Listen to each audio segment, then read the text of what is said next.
$1 billion. That's how many tax dollars were lost to fraud just in Minnesota.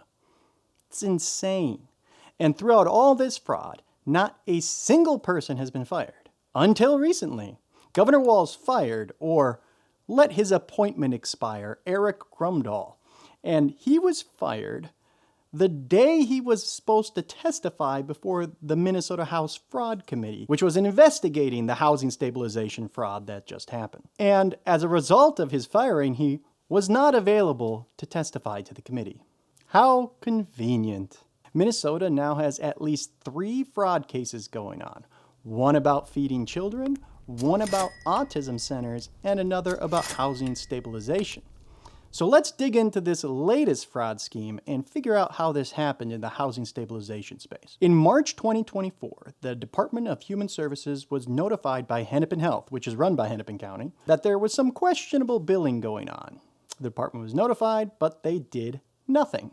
Now, giving them the benefit of the doubt, what was questionable? Maybe it made sense to ignore it. In the information they had to submit for billing, their meeting start times, end times, and their progress notes were identical every single day for every single client. The fraudsters' billed time with clients was more than what staff actually worked. And that's not even everything.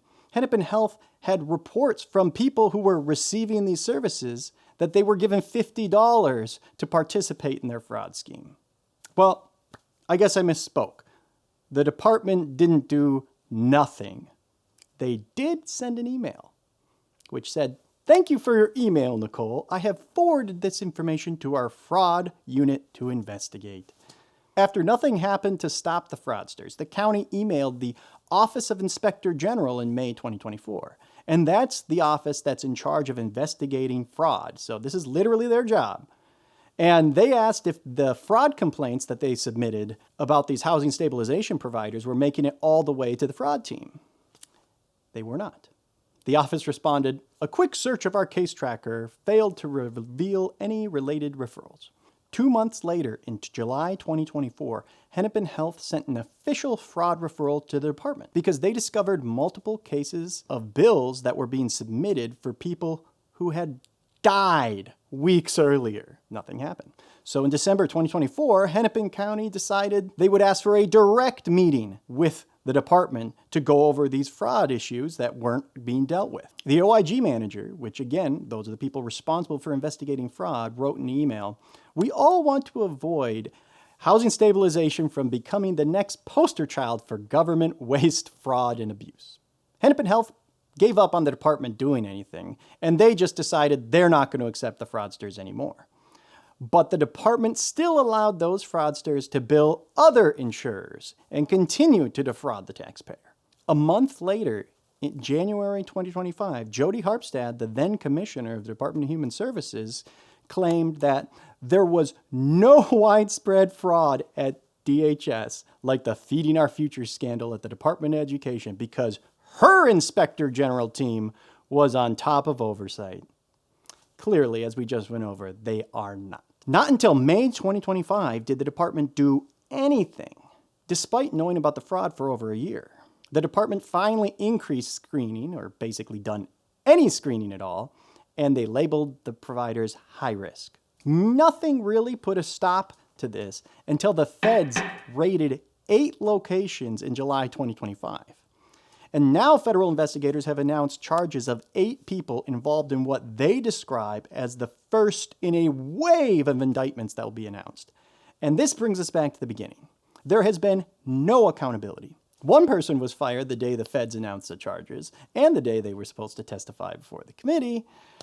But holding somebody accountable just to prevent them from providing more damning information is the opposite of holding people accountable. So that doesn't count. But how could this happen? I mean, this is ridiculous. How could people be so careless? Even people whose literal job is to investigate fraud and provide oversight. This is institutional rot. And I don't even know if laws can fix this. I mean, we already had laws for this and they did absolutely nothing. This fraud thing isn't new. There were over 30 complaints around the Feeding Our Future scheme and those went unheeded until the Fed stepped in. And the department claimed they didn't have the authority or power to act, which they totally did, but that was their excuse. So we changed the law to make it very clear. They had hard evidence of fraud in March of 2024, and in January of 2025, they still hadn't done anything and publicly were claiming that there was no widespread fraud. The culture of the executive branch is so infected with partisanship and politics that they prioritize providing political cover over doing their literal jobs.